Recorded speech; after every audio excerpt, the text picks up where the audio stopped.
I woke up choking on the taste of metal. Hospital lights above me, too white, too cold. Tubes in my arms. My chest hurt from the defibrillator. The nurse whispered, "We called your parents. No one came." Hours later, my phone buzzed. Not with concern, not with love, just a notification. My sister had tagged me in a photo.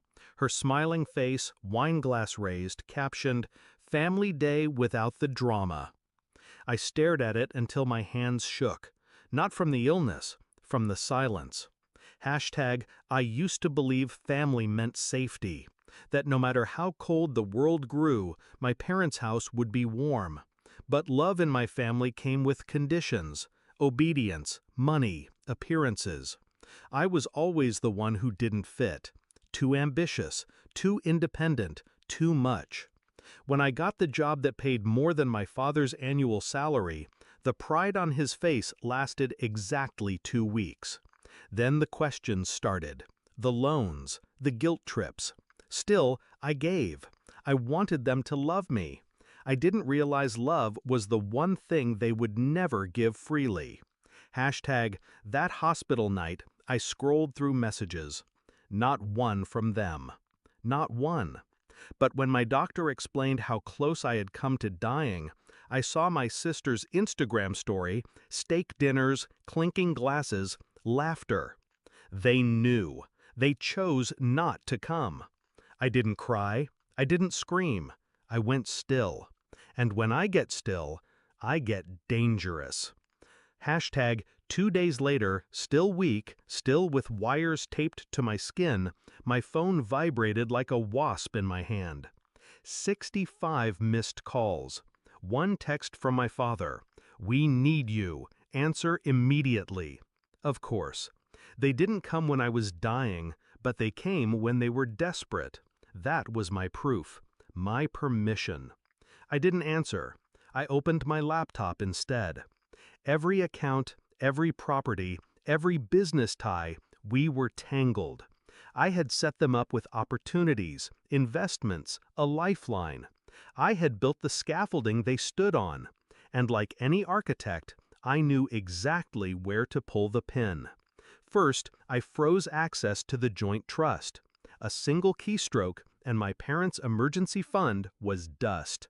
Next, I called the bank. Revoked their authority on every line connected to me. The manager hesitated until I sent the legal papers proving it was all under my name. By nightfall, the cards in their wallets were nothing but plastic. The calls kept coming, desperation growing. I didn't pick up. I let the silence choke them the way their absence had choked me. Instead, I scheduled a quiet meeting with the attorney who handled our family holdings.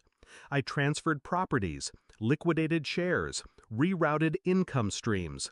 They thought they were co-owners. They were beneficiaries, and beneficiaries can be cut off. It took 3 days. 3 days to dismantle the empire they thought was theirs. On the 4th day, still pale, still moving slowly, I walked into their house unannounced. The same house I had paid off years ago. They were huddled in the living room. No laughter now, no wine glasses raised, just panic. My father looked up, eyes bloodshot. "You! Where the hell have you been? Everything's falling apart!" I said nothing at first. I let my silence burn. Then I pulled the phone from my pocket and laid it on the table.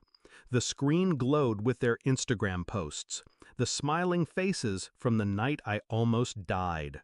"Family Day without the drama," I read out loud. My voice was calm, too calm. My mother's lips trembled. "We didn't mean—" I cut her off with one sentence. "You made your choice." Their faces broke in real time.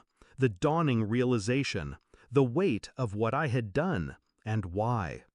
I left without another word. No yelling, no theatrics. Just the click of the door behind me. That night, back in my apartment, I pulled the hospital wires from my skin and stared at my reflection. Weak body, steady eyes. For years, I thought I was the broken one. Turns out, I was the foundation, and they were termites gnawing at it. Now the foundation stands, and the termites starve. I never answered their calls again, not because I didn't care, because I finally did, about myself. Final thought. They taught me love was conditional, so I gave them exactly what they gave me. Nothing. And in that nothing, I finally found peace.